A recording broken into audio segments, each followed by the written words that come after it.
नमस्कार, stock with में आपका स्वागत है। सर आज बात करते हैं हम एक भारत हैवी इलेक्ट्रिकल्स लिमिटेड के बारे में। भेल कंपनी का नाम है। भेल एक सरकारी कंपनी है।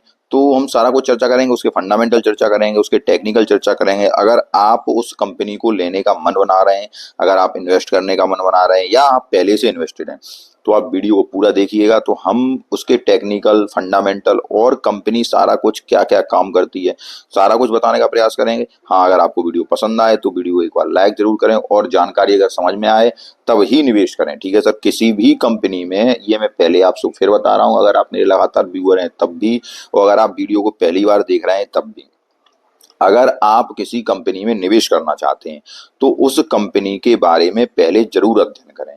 अब आप सोचेंगे अध्ययन कहाँ से करें, तो आपको स्क्रीन वेबसाइट से अध्ययन करें, कंपनी की वेबसाइट पे जाके अध्ययन करें, गूगल पे अध्ययन करें। आजकल तो सब सब जगह आप गूगल पे अध्ययन करिए। नहीं समझ में आ रहा है तो आप ये देखिए कंपनी करती क्या है, कंपनी का कामकाज क्या चल रहा है। तो जब आप सारा कुछ अध्ययन करेंगे तो उस कंपनी में आप जब कुछ निवेश करेंगे तो दृढ़ता के साथ, उस अगर कंपनी गिर भी रही होगी, अगर स्टॉक डाउन भी हो रहा होगा, तो आप दृढ़ता के साथ बने रहेंगे।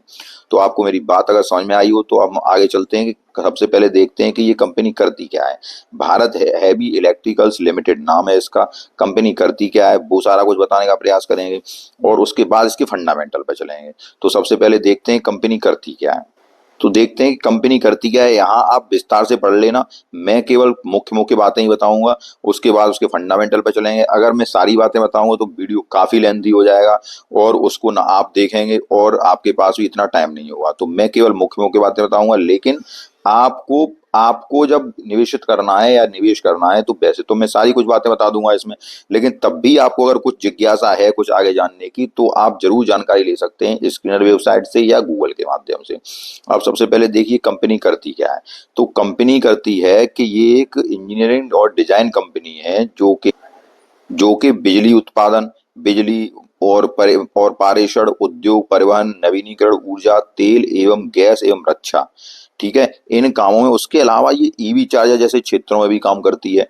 ठीक है। अब ये क्या है कि यह भारत सरकार के स्वामित्व और नियंत्रित भारत की प्रमुख इंजीनियरिंग और विनिर्माण कंपनी है।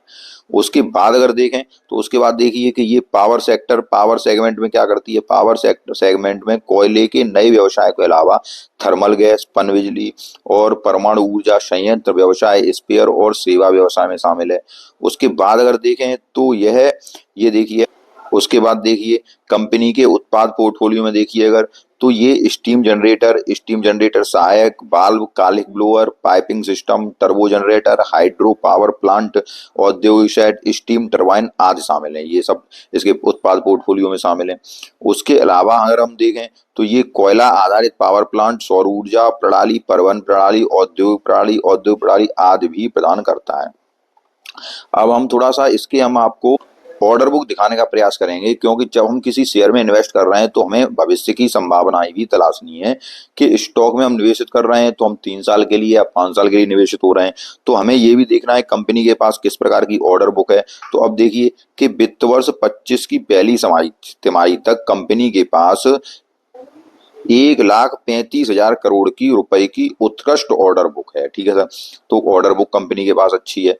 अब यहाँ देखिए अडानी पावर से 2 गुणा 800 मेगावाट रायपुर चरण बिजली परियोजना शामिल है, जो कि इसको, ये जो उसको ऑर्डर मिल रहे हैं वो सारा कुछ लिखा हुआ है कि अडानी पावर से ऑर्डर मिला, लोकोमोटिव के लिए रेलवे से ट्रांसफार्मर की आपूर्ति। उसके बाद यहाँ देखिए कंपनी के 6 महाद्वीपों में 90 देशों में अपने पद चिन्ह हैं। ठीक है सर। उसके बाद यहाँ थोड़ा सा हम इस पे और प्रकाश करते हैं कि ये कंपनी आगे भविष्य में क्या संभावना तलाश रही है, उसको भी देखिए। तो यहाँ थोड़ा अगर हम नीचे आए तो यहाँ पे इसका फोकस लिखा हुआ है, ये देखिए आप। कंपनी पड़ोसी देशों में हाइड्रो सेगमेंट में अपनी प्रमुख स्थिति का लाभ उठाकर व्यवसाय को बढ़ाने का लक्ष्य बना रही है। नेपाल, भूटान, यह एक मजबूत हाइड्रोजन व्यवसाय का निर्माण करके अपने उत्पाद पोर्टफोलियो में विविधता लाने का इरादा रखती है। उसके बाद देखिए इसकी महत्वाकांक्षा 2030 तक GW स्केल इलेक्ट्रोलाइजर विनिर्माण क्षमता का निर्माण करना है। ये सारा कुछ लिखा हुआ है। उसके बाद आउटलुक देखिए कि वित्त वर्ष 25 के लिए कंपनी ने 15% की राजस्व वृद्धि, 23% से 25% के ईवी आईटीडीए मार्जिन और न्यूनतम लगभग 25,000 करोड़ के ऑर्डर प्रवाह का मार्गदर्शन किया है। ठीक है सर, ये एबिटा एबिटा दिया है, एबिटा डीए जो बोलते हैं हम, वो दिया गया है। इतना मार्जिन लेके और न्यूनतम 25,000 करोड़ के ऑर्डर प्रवाह का मार्गदर्शन किया है। ठीक है सर, ये तो अब मैंने आपको भविष्य की संभावनाएं बताई, कंपनी क्या करना चाहती है भविष्य में, कैसा कामकाज कर रही है, ऑर्डर बुक कैसे हैं, तो ये मैंने आपको सारा कुछ बताने का प्रयास किया। अब हम चलते हैं इसके फंडामेंटल पे। ठीक है सर, फंडामेंटल कंपनी क्या कहते हैं, उसके बाद भी अगर आपको जानकारी चाहिए तो और भी आप पूरा इसको विस्तृत तरीके से पढ़ सकते हैं, गूगल पे जाके पढ़ सकते हैं, सारा कुछ पढ़ सकते हैं।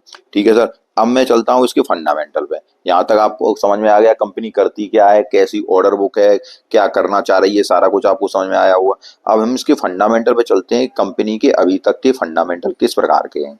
उसके बाद हम टेक्निकल चार्ट पे चलेंगे और ये देखेंगे कि अब कंपनी यहाँ पे निवेश करने लायक अभी है या नहीं है, या भविष्य की इसके मतलब शानदार भविष्य में कुछ अच्छा करने का प्लान कर रही है, क्योंकि ईवी चार्जर में भी काम कर रही है, रिन्यूएबल एनर्जी में भी काम कर रही है, तो ये आगे भविष्य की संभावनाएं अच्छी हैं। तो हम आगे तलाशेंगे कि आगे क्या करना है, तो सारा कुछ चर्चा करेंगे। सबसे पहले इसके फंडामेंटल पे चलते हैं, फंडामेंटल इस पर क्या कह रहा है, उसके बाद हम बात करते हैं। अब हम इसके आए फंडामेंटल पे, तो कंपनी कितने की है कि 77,843 करोड़ की कंपनी है। करेंट प्राइस कितना है, 224 रुपए का करेंट प्राइस है। हाई इसने कितने का लगाया, 335 रुपए का हाई लगाया। स्टॉक का पी रेशियो कितना है, 775 का पी रेशियो है। ये आप बात ध्यान रखिए, स्टॉक का पी रेशियो 775 का है। ठीक है सर, बहुत अधिक पी पे ट्रेड कर रही है। अगर आप मेरे लगातार व्यूअर हैं तो मैं आपको बताऊं, पी रेशियो क्या होता है, प्राइस टू अर्निंग रेशियो होता है। अर्थात आप 1 रुपया कमाने के लिए कंपनी को कितना पैसा दे रहे हैं। ठीक है सर, 1 रुपया कमाने के लिए कितना पैसा आप खर्च कर रहे हैं, ये कंपनी का P ratio, price to earning ratio. वो कितना है, 775 रुपए का है। बुक वैल्यू कितने की है, केवल बुक वैल्यू 70 रुपए की है। ठीक है सर, स्टॉक कितने पे ट्रेड कर रहा है, स्टॉक ट्रेड कर रहा है 224 रुपए पे। तो अब इसका प्राइस टू अर्निंग रेशियो बहुत ज्यादा है। आरओसी देखी जाए तो आरओसी 3.37% की है मात्र। रिटर्न ऑन इक्विटी कितनी है, वो 1.13% की है। आरओसी क्या होता है, रिटर्न ऑन कैपिटल इक्विटी होती है, रिटर्न ऑन कैपिटल इक्विवेलेंट होता है जो, ये क्या होता है कि आप 1 रुपए के कैपिटल के ऊपर, अब रिटर्न ऑन कैपिटल इक्विटी में आपको समझाऊं, हर 1 रुपए के कैपिटल के ऊपर कंपनी को कितना प्रॉफिट हो रहा है, ये रिटर्न ऑन कैपिटल इक्विटी है। सर मेरे वीडियो थोड़ा लेंथी होते हैं ये, अब क्योंकि मैं सारा कुछ आपको बताने का प्रयास करता हूं, मैं आपको ऐसे बताने का प्रयास करता हूं जिससे आप किसी कंपनी का फंडामेंटल एनालिसिस अपनी आप कर सकें। आपको ये ना हो सके कि हम किसी का अब वीडियो देखें, या हम उस टॉपिक पे, मान लो मैं वीडियो बना रहा हूं तो हर हर शेयर पे तो वीडियो बन नहीं पाएगा, लेकिन जब आप कुछ शेयर को देखें तो उसका थोड़ा बहुत तो जान लें। तो मैं आपको इसी प्रकार से वीडियो बनाता हूं जिससे आपको सारा कुछ समझ में आ सके। बेशक व्यूअर कम मिले लेकिन वीडियो थोड़ा लेंथी होता है, तो उसको आप जरूर पूरा देखें, तो आपको सारा कुछ समझने का प्रयास हो जाएगा। अगर आप वीडियो स्किप करके देखेंगे तो अचार्य चलो देख ले रहे हैं ये चलो, तो फिर काम नहीं चलता है। आप थोड़ा उसको पूरा समझने का प्रयास करें तो आपको सारा फंडामेंटल खुद ही समझ में आने लगेगा। रिटर्न ऑन कैपिटल इक्विटी मैंने क्या बताया आपको कि हर 1 रुपए के कैपिटल के ऊपर कंपनी को कितना प्रॉफिट हो रहा है, वो रिटर्न ऑन कैपिटल इक्विटी है। अब रिटर्न ऑन इक्विटी कितनी है, 1.13%। रिटर्न ऑन इक्विटी क्या होती है, हम लोगों को कितना इक्विटी पर रिटर्न मिल रहा है, ये रिटर्न ऑन इक्विटी है 1.13%। अब मैं आपको बताने का प्रयास करूंगा कि रिटर्न ऑन कैपिटल इक्विटी और रिटर्न ऑन इक्विटी दोनों ही कम है इस कंपनी की, 15 से ऊपर होनी चाहिए, तो ये दोनों बहुत ही कम है। सबसे दूसरी बात निकल के आई, सबसे पहले क्या निकल के आई थी कि इसका पी रेशियो बहुत हाई है। दूसरी बात, return on capital equity, return on equity दोनों कम है। ठीक है सर, फेस वैल्यू 2 रुपए की है, पी रेशियो माइनस के 34.4 का है। ठीक है सर, पी रेशियो आपको समझाने का प्रयास करूं, पी रेशियो क्या होता है, पी रेशियो होता है आपका, अब हम बात करते हैं पीई रेशियो की। तो पीई रेशियो क्या बताता है, कंपनी किस रेट से ग्रोथ कर रही है। ठीक है सर, किस रेट से ग्रोथ हो रही है कंपनी, ये बताता दर्शाता है पीई रेशियो। अब पीई रेशियो कंपनी का माइनस नहीं होना चाहिए, ये गलत होता है। ठीक है, लेकिन यहाँ पे क्या है, यहाँ माइनस के 34.4 है। Price to earning ratio upon forecasted EPS growth rate होती है ये। ठीक है सर, तो ये इसकी क्या है, ये माइनस की है, तो ये भी गलत है। अब इंडस्ट्री पी देखा जाए तो 52.1 का है। स्टॉक पी कितना था सर? स्टॉक पी था 700 रुपए का, ठीक है सर। उसके बाद डेब्ट टू इक्विटी देखें तो कर्जा है कंपनी के पास। ईपीएस अगर देखा जाए तो 0.29 का है। रिजर्व है 23,742 करोड़ का है। पेट्रोस की स्कोर 3 का है। अब पेट्रोस की स्कोर की मैं बात करूं तो पेट्रोस की स्कोर 4 से अगर कम होता है तो कंपनी 4-5 तक का तो ठीक है, एवरेज है। लेकिन 4 से भी कम है तो कंपनी का पेट्रोस की स्कोर बहुत ही कम है, ठीक है सर। अब उसके बाद सेल्स ग्रोथ देखी जाए 2.86 की है, ठीक है। उसके बाद अगर फ्री कैश फ्लो देखा जाए तो वो भी कंपनी के पास नहीं है। प्लेज परसेंटेज 0 है, ये अच्छी बात है सर। अब मैं इसमें जो दो चार बातें आपको जो मुख्य बताई, सबसे पहला पेट्रोस की स्कोर भी कम है। दूसरी बात क्या आई, पीजी रेशियो नेगेटिव का है। तीसरी बात क्या आई, पी रेशियो बहुत ज्यादा है, ठीक है सर। करंट रेशियो अगर देखा जाए तो 1.39 का है। करंट एसेट करंट लायबिलिटीज, ये करंट रेशियो होता है वो कितना है, 1.39 का है, ठीक है सर। अब मैंने आपको इतना सारा कुछ जो फंडामेंटल बताया, हो सकता है आपकी सारी कुछ समझ में आया हो कि अभी तक मुझे इतना कोई इस कंपनी में ये नहीं लग रहा है कि हम इस कंपनी में निवेश कर सकें, ठीक है सर। अब क्या है कि भविष्य की संभावनाएं कंपनी की अच्छी हैं। थोड़ा हम इसके रिजल्ट पे और ध्यान देते हैं कि रिजल्ट क्या है, उसके बाद हम आगे बताते हैं कि आगे क्या करना है इस कंपनी में, वो हम बाद में पहुंचेंगे। अब देखिए, अगर हम रिजल्ट पे चलें कंपनी के पे, तो रिजल्ट कंपनी का जून 2021 से ही हम लेते हैं। सेल्स 2900 करोड़ की सेल्स थी, अब बढ़कर 5485 करोड़ की हो गई है जून के क्वार्टर तक। सितंबर के क्वार्टर का भी अपडेट नहीं है यहाँ पे। एक्सपेंस देखा जाए तो 3300 से 5600 हो गया। ऑपरेटिंग प्रॉफिट मार्जिन की अगर बात करें तो ये देखिए आप यहाँ पे कि पहले -16% का, फिर -1% का, फिर ये देखिए ऑपरेटिंग प्रॉफिट मार्जिन आज भी जून के क्वार्टर में भी -3% का है। मतलब कंपनी कोई मार्जिन लेके काम नहीं कर रही है, कंपनी घाटे में ही चल रही है। ये ऑपरेटिंग प्रॉफिट मार्जिन को अगर देखें तो, ठीक है सर। उसके बाद अगर देखें, मतलब आपको कुछ मिल ही नहीं रहा है सर। उसके बाद अगर देखें तो प्रॉफिट, अगर नेट प्रॉफिट देखा जाए तो देखिए -211% का नेट प्रॉफिट है। उससे पहले 490 का है, उससे पहले 60 करोड़ का है, उससे पहले -238 करोड़। अब नेट प्रॉफिट में भी इसके में कभी तो बढ़ जाता है, कभी तुरंत घट जाता है, कभी माइनस में है सर। तो ये नेट प्रॉफिट की कहानी कह रहा है, ठीक है सर। अब आपको अपने आप ही समझ में आने लगेगा जब आप मेरे लगातार वीडियो देखेंगे, और जो मैं फंडामेंटल एनालिसिस करता हूँ बिल्कुल सिंपल तरीके से एनालिसिस करता हूँ। कोई भी टिपिकल वर्ड यूज नहीं करता हूँ, कोई भी ऐसी चीज यूज नहीं करता हूँ जिससे कि आपको ये समझ में ना आए। अगर आप इसको देखेंगे कंपनी को, तो आप खुद ही बाद में जिस नतीजे पर पहुंचेंगे वो आप कमेंट करके जरूर बताएं कि आप किस नतीजे पर पहुंचे हैं। वैसे मैं भी अपनी राय दूंगा, लेकिन आप भी एक बार जरूर बताएं कि आप किस नतीजे पर पहुंचे हैं, ठीक है सर। उसके बाद हम देखते हैं, उसके बाद साल दर साल का देखें तो साल दर साल का अगर हम देखते हैं तो 2021 से ही अगर हम देखें तो 17,000 की जो सेल्स थी, अब वो 24,000 की सेल्स है।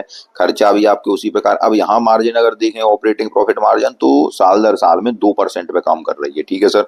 उसके बाद नेट प्रॉफिट यहाँ पे अगर आए तो नेट प्रॉफिट पहले 654 करोड़ का, ये नेट प्रॉफिट लगातार घट रहा है 2021 से। साल दर साल भी पहले ये माइनस के 2700 करोड़ था, उसके बाद थोड़ा बढ़ा 455 445 करोड़, चलो ये तब भी ठीक हुआ 2022 में। उसके बाद 2023 में 654 करोड़, फिर 282 करोड़, अब 100 करोड़, ठीक है। उससे पहले तो माइनस ही था, कहीं माइनस था कहीं पॉजिटिव था। तो ये आपको सारा कुछ समझ में आया होगा कि कंपनी का नेट प्रॉफिट भी लगातार बढ़ता नहीं जा रहा है, लगातार सेम तरीके से ग्रो नहीं कर रहा है। ईपीएस जब नेट प्रॉफिट ही ऐसा बढ़ रहा है तो ईपीएस किस प्रकार का होगा वो आप समझ रहे होंगे। अब हम चलते हैं इसकी बैलेंस शीट पे, तो बैलेंस शीट पे नजर डालें तो कंपनी के पास रिजर्व 30,208 करोड़ का है। इक्विटी कैपिटल 696 करोड़ की है। अदर लायबिलिटीज कंपनी के पास 30,987 करोड़ की है। उसमें खर्च उसने कैसे कर रखा है, total 64,490 crore. Fixed asset company के पास ठीक ठाक है, 2,970 करोड़ के फिक्स्ड एसेट है। अदर एसेट भी कंपनी के पास 61,132 करोड़ के हैं। जो काम काज में चल रहा है वो 235 करोड़ का चल रहा है लगभग। इन्वेस्टमेंट भी कंपनी ने कर रखा है। अब यहाँ हम रेशियो और देखते हैं, जो कि मैं मुख्य रूप से देखता हूँ कि रेशियो कंपनी का कामकाज सारा कुछ बताता है हमें कि रेशियो किस प्रकार, ये सारा कुछ आपको ये कहानी कह देता है रेशियो कि कंपनी किस प्रकार से कामकाज या अपना धंधा कर रही है। डेब्टर डेज हुए, आपके इन्वेंट्री डेज हुए, डेज पेबल हुए, कैश कन्वर्जन साइकिल हुई, और वर्किंग कैपिटल डेज हुए, ये आपको सारा कुछ बताते हैं। डेब्टर डेज क्या बताते हैं, डेब्टर डेज ये बताते हैं कंपनी के जो खरीदार हैं वो कितने दिनों में पेमेंट कंपनी उनसे ले पा रही है। उसके बाद इन्वेंट्री डेज है, इन्वेंट्री जो सामान पड़ा हुआ है उनको कितने दिनों में सेल कर पा रही है। डेज पेबल क्या होता है, डेज पेबल ये होते हैं। उसके बाद आपके डेज पेबल अगर मैं आपको बताऊं, जो फाइनेंसियर हैं उसके जो वेंडर्स हैं उनको कितने दिनों में पैसे दे पा रही है कंपनी। कैश कन्वर्जन साइकिल एक पूरी साइकिल होती है, एक पूरा चक्र होता है, जिसमें अब ये पता चलता है कंपनी ने जब पेमेंट, जब अपना काम काज शुरू किया, उसने अपनी इन्वेंट्री बनाई, कितने दिनों में उसने सेल किया, कितने दिनों में उसने पैसे जनरेट किए। तो ये सारा कुछ कंपनी के रेशियो बताते हैं, जिनको 90 दिनों के अंदर हो तो ज्यादा उचित होते हैं, क्योंकि 90 दिनों के अंदर उचित इसलिए होते हैं कि 90 दिनों के बाद रिजल्ट आते हैं। ठीक है सर, 3 महीने में कंपनी के रिजल्ट आते हैं, तो वो सारा कुछ ये बताते हैं कि अब हम कंपनी का रिजल्ट ये ठीक ठाक आ रहा है कि नहीं आ रहा है, क्योंकि 90 दिनों के अंदर सारा कुछ डाटा हमने हमारे पास हो जाएगा। तो जब 90 दिनों के अंदर सब कंपनी का डाटा उसके पास होगा तो वो कंपनी सही बता सकती है। ठीक है सर, तो ये सारे अगर डेज बताए जाएं तो 73 दिन डेप्टर डेज ठीक है, इन्वेंट्री डेज 253 दिन है, डेज पेबल 275 दिन है, कैश कन्वर्जन साइकिल भी ठीक है, वर्किंग कैपिटल ये ठीक ठाक है 275 दिन 300, लेकिन इनको 90 के अंदर आना चाहिए। कंपनी में ग्रोथ तभी होगी, पैसा आपका मल्टीपल तभी होगा जब जब पीई रेशियो सुधरेगा, प्रॉफिट कंपनी अच्छा प्रॉफिट जनरेट करेगी, नेट प्रॉफिट बढ़ेगा, ऑपरेटिंग प्रॉफिट मार्जिन बढ़ेगा, सारा कुछ जब बढ़ेगा तब ये डेप्टर डेज वगैरह कंपनी कामकाज सही धीरे अच्छे ढंग से करने लगेगी, कम दिनों में सारा कुछ कामकाज करने लगेगी, तब ये सारा कुछ बढ़ेगा, सारा कुछ रीबैलेंस होगा, उसके बाद ही आप सोच सकते हैं कि आपका पैसा यहाँ से मल्टीपल होगा। ठीक है सर, अब हम चलते हैं, मैंने आपको सारा कुछ बताया, प्रमोटर होल्डिंग बताई, प्रमोटर होल्डिंग 63.17% की है, एफआईआई की होल्डिंग 7.27% की है, जो कि जून के क्वार्टर से सितंबर के क्वार्टर जो अपडेट हुआ है वहां थोड़ी सी कम की है, डीआईआई ने अपनी होल्डिंग थोड़ी सी कम की है, पब्लिक ने माल थोड़ा सा बढ़ा लिया है। ठीक है सर, अब इस प्रकार इसका प्रमोटर की होल्डिंग है जो मैंने आपको पूरी दिखाई। अब मैं चलता हूं आपके इसके टेक्निकल चार्ट पर कि टेक्निकल चार्ट कंपनी का क्या कह रहा है। टेक्निकल चार्ट पे देखेंगे कि टेक्निकल चार्ट यहाँ से आपका क्या प्रदर्शित कर रहा है, तो वो सब बताएंगे आपको, सारा कुछ बताने का। और धीरे धीरे, मैं वैसे बहुत तेज बोलता हूँ वीडियो में, एक दो मेरे मित्रों ने कहा है कि मैं थोड़ा ज्यादा फास्ट लेता हूँ, इसलिए काफी धीरे से आपको बताने का प्रयास कर रहा हूँ इसमें। अब हम चलते हैं इसके कंपनी के टेक्निकल चार्ट पे कि कंपनी का चार्ट क्या कह रहा है, वहां से फिर हम अब निष्कर्ष निकालेंगे कि बाद में कि हम क्या करेंगे। ठीक है सर, अब हम देखो, अब हम आए कंपनी के टेक्निकल चार्ट में, मैंने वीकली चार्ट खोला है। इन्वेस्टमेंट करना है आपको, मैं वीकली चार्ट पे इन्वेस्टमेंट करना बताता हूँ। और आपको ट्रेडिंग ट्रेडिंग देखो, अगर आप नए हैं तो ट्रेडिंग, नए व्यूअर, नए मतलब मार्केट में आए तो आप किसी भी प्रकार की ट्रेडिंग न करें, ये बहुत ही उचित है। आप नहीं, अगर नए आए, अगर आपको 1 साल हुई है, 6 महीने हुए हैं, तो आप किसी भी प्रकार की स्विंग ट्रेडिंग न करें, केवल इन्वेस्टमेंट करें, इन्वेस्टमेंट पे ध्यान दें। हाँ, जब आपको 4-5 साल अगर हो जाए तो आप स्विंग ट्रेडिंग पे और केवल पोजिशनल पे विचार कर सकते हैं। उसके अलावा मैं आपको किसी भी प्रकार की ट्रेडिंग की, आपको ये नहीं कहूंगा कि आप किसी भी प्रकार की ट्रेडिंग करें, ना ही इंट्राडे ट्रेडिंग करें, ना ही ऑप्शन और सेलिंग। जब आप इन चीजों से हमेशा आप बच के रहें तो आप मार्केट से कुछ ना कुछ फायदा लेके जाएंगे। ठीक है, कुछ ना कुछ, बहुत कुछ फायदा लेके जाएंगे।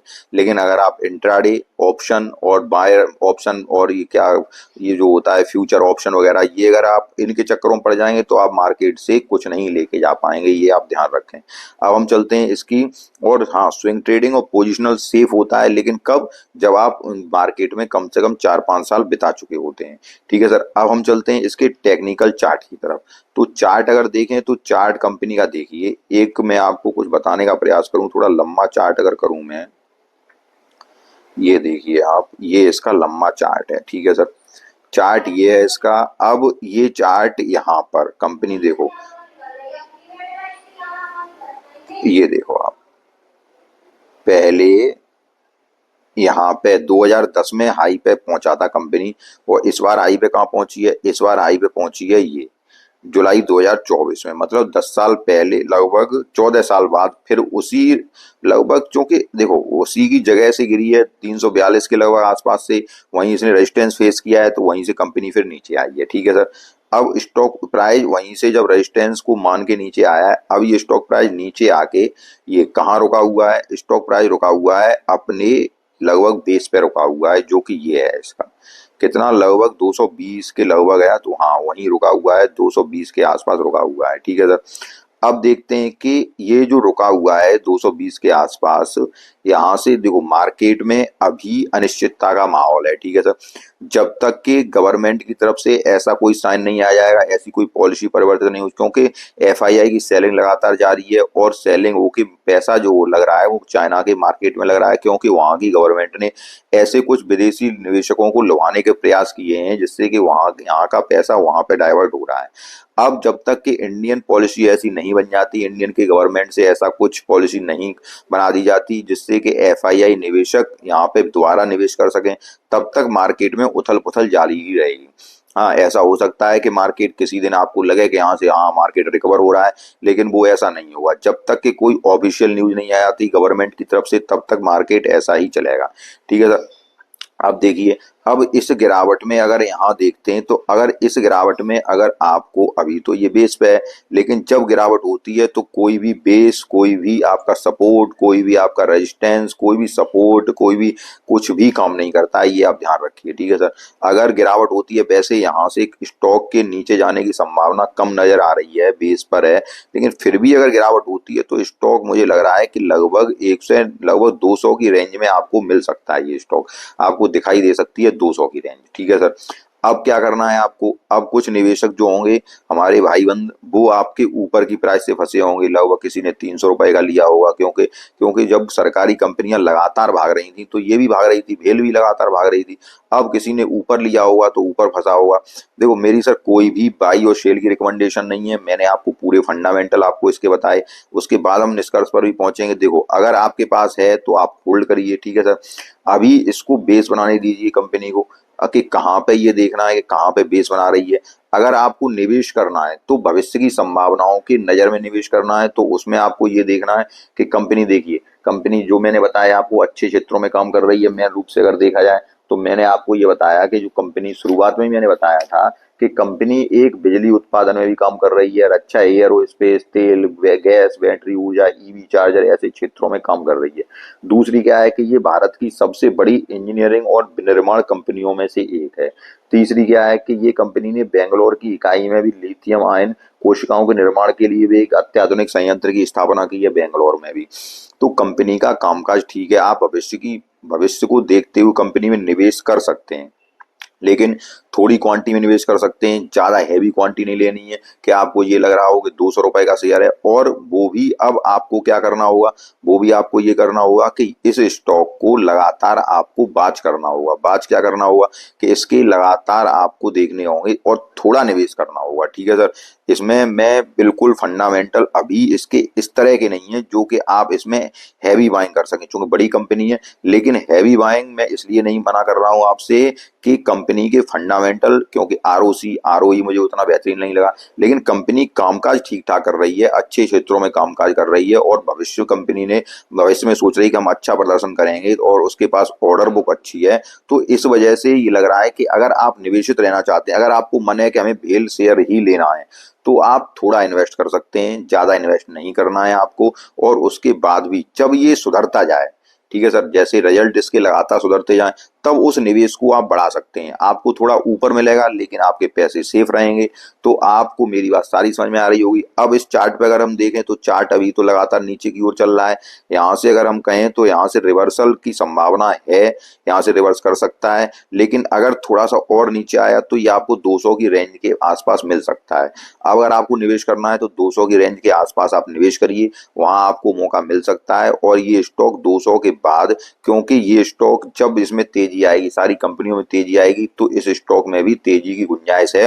और ये स्टॉक आपको फिर ऊपर की तरफ जो आपके 280 या 270 की रुपए की प्राइस पे जहां से आया है वहां पे जा सकता है। लेकिन असली स्टॉक में तेजी कब आएगी, असली स्टॉक में तेजी तभी आएगी जब ये स्टॉक 325 रुपए से ऊपर निकलेगा। उससे पहले अगर आपको निवेशित रहना है, तो मैंने आपको सारी बात समझा रहा हूँ, अगर आपको निवेशित रहना है, अगर आपके मन में यही है कि हमें भेल में ही निवेश करना है, कि वो इसके कार अच्छे हैं, कार अच्छे काम कर रही है, ऑर्डर बुक अच्छी है इसके पास, और उसके बाद ईवी चार्जर वगैरह है, बैटरी ऊर्जा है और इसमें काम कर रही है, तो आपको अगर इसके प्रोडक्ट पोर्ट मतलब जो उसका पोर्टफोलियो, डाइवर्सिफाई पोर्टफोलियो, अगर वो आपको अच्छा लग रहा है कि हमें इसमें ही निवेश करना है, तो आपको थोड़ी क्वांटिटी से निवेश करना है, कम क्वांटिटी लेनी है। इसके फंडामेंटल अभी इतने अच्छे नहीं है कि जिससे मैं आपसे ये कह सकूं कि ये कंपनी यहाँ से भविष्य में बहुत अच्छा प्रदर्शन करेगी। हाँ, जब आप थोड़ा निवेश करें तो फिर उस निवेश के बाद रिजल्ट लगातार देखते रहें कंपनी कैसा रिजल्ट पेश कर रही है। अगर लगातार अच्छा रिजल्ट पेश करे कंपनी तो आप अपने निवेश को बढ़ाइए। न बहुत सी अन्य कंपनियां, सरकारी कंपनियां बहुत सी डली हुई हैं जो कि इससे बेहतर फंडामेंटल है उस कंपनी के, आप उनमें निवेश करिए। जरूरी थोड़ी है कि हमें भेल में ही निवेश करना है। तो मैंने आपको सारी बात समझाने का प्रयास किया। तब भी आपको अगर निवेश करना है कि हमें भेल में निवेश करना है, थोड़ा सा और पढ़ें और आपको ये शेयर 200 के आसपास मिलेगा, वहां पे आप इसमें निवेश कर सकते हैं, लेकिन थोड़ी थोड़ी क्वांटिटी में। ठीक है सर, अभी ऐसा मार्केट नहीं है जिससे आप हैवी क्वांटिटी में निवेश करें। मैंने आपको सारा कुछ बताने का प्रयास किया, पूरा फंडामेंटल बताने का प्रयास किया, पूरा टेक्निकल बताने का प्रयास किया। उसके बाद अगर आपको वीडियो पसंद आया हो, आप लाइक कीजिए, चैनल को सब्सक्राइब कीजिए। धन्यवाद।